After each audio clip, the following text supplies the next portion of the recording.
Hey guys, Erin here. It's book documentary number 1. I decided to do a documentary, which is not that fancy. I'm just going to record videos, but record my experience of writing my first book. And I decided to do this really for 3 reasons. The first is I feel like, you know, we don't always see kind of what I call the beautiful beginning and then the messy middle. We just see like the end of what people do. And especially with books, but with so many things, we're like, gosh, that's like so cool. I wish I could do that, but like so much work and it's so mysterious and how do they do it? And so I'm hoping to show you what, first of all, the beautiful beginning for me anyway, because I am so good at starting things, which we'll get to in number 3.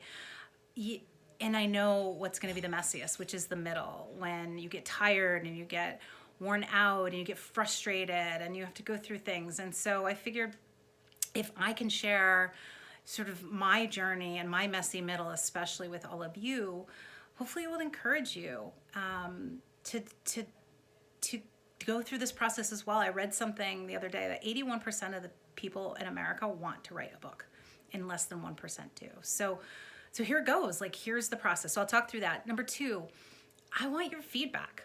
I'm not writing this just to get my thoughts on paper. I'm writing to you. And in fact, some of you out there, like, I'm literally writing to you. Like, I have names in the document. I have conversations I had over lunch and in my office, and things that, like, if I had to say it all over again and I had to tell you it with all my heart, like, that's what I'm going to be doing in this book.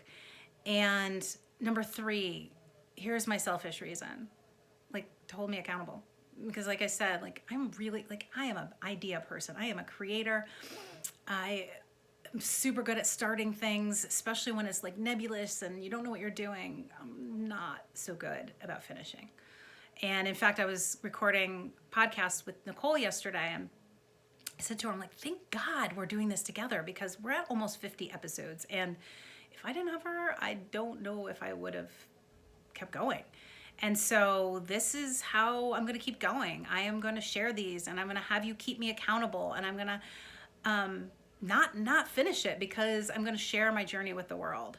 And so here we are. So let me tell you about sort of the first couple weeks. So sat down last week and just started putting pen to paper. But before that, I'll actually share. I'm actually in my new office. So I wonder if you can relate with this. So it used to be an office. For the last 11, 12 years, it's been a playroom. Our office is down in the basement. Who wants to be in a basement, especially when you're like writing a book or creating? You want to have light, which I'm so excited. This is my favorite part. I'm right next to, and not only is it a window, but I don't know if you can see, you can actually see our front porch, which is the favorite part of the house. So about a month or so ago, I said, okay, like, it's time. And so we started organizing. This was actually all before like pandemic and Armageddon came. We've been spending so much time and actually so much mental energy. It took a little while for the kids to like get over the fact that it wasn't going to be their playroom, but they've done really well. We've included them, we've involved them, and so the process has slowed down a little bit because of everything going on. But we are co-living, we are cohabitating. So like, they still have, their chairs are out of place. They're over there. We still have games and stuff. We also have our stuff, and then we have a homework station. We're going to be making a kind of a custom table, and actually super proud. If you look at those IKEA shelves, they all were built by my 11-year-old daughter. She did them all herself.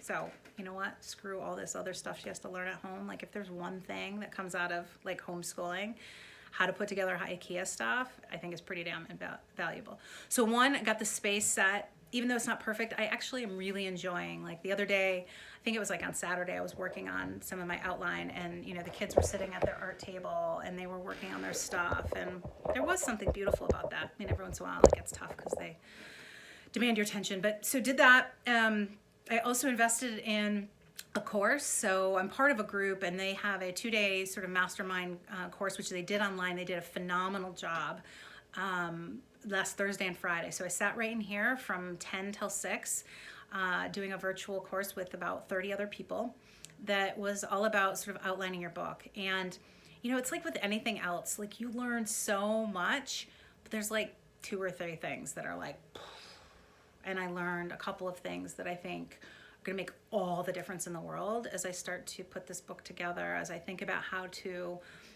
articulate and avail the concepts to others. It was really, really good. So learned a lot from that.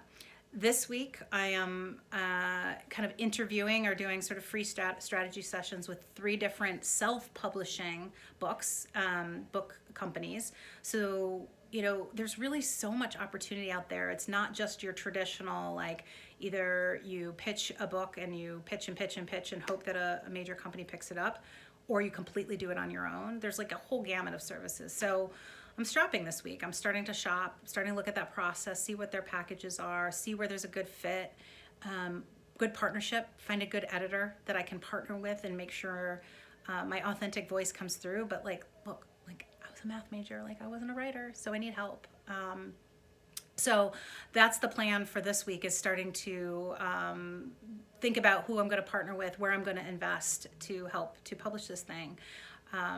So I'm going to continue to do these videos every 2 weeks and check in with you. You know, I've got my stuff over here. Hopefully by next time I'll have my big monitor, because guess what? My eyes, like, so I am 45 years old. I've realized I now need reading glasses and it doesn't help. So hopefully I'm going to have a big ass monitor and be set up a little bit more, a little further on my outline.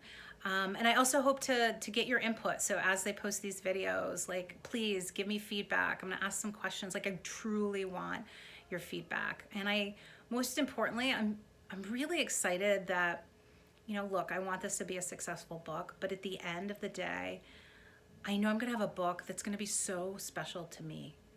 A book that I wrote during what is probably, hopefully, the most significant time in my entire life, going through this pandemic, and knowing that I wrote this during that time, I think it's gonna be really, really special. And so I hope you think about what's one special thing that you can do so that you come out of this whole thing not the same. You come out of this whole thing better. And it doesn't have to be a book. It can be taking a knitting course, or it can be going back to school for a class, or it can be taking an online course, or it can be learning just anything new, or doing that one thing that's been on your heart. Do it now. And I know we're all juggling, right? We're all co-parenting, schooling, juggling work, but there's also a lot of kindness and simplicity that I think you should really think about. How can you leverage that to do something that you've always wanted to do? So hope this is helpful. Next time maybe I'll be showered. Today's a non-shower day. I don't know about you. I'm on like an every other day schedule, so you caught me on a non-shower day, I think. So I hope you have a great day. Thank you for holding me accountable. Thank you for going on this journey with me, and I'll talk to you again soon. Bye.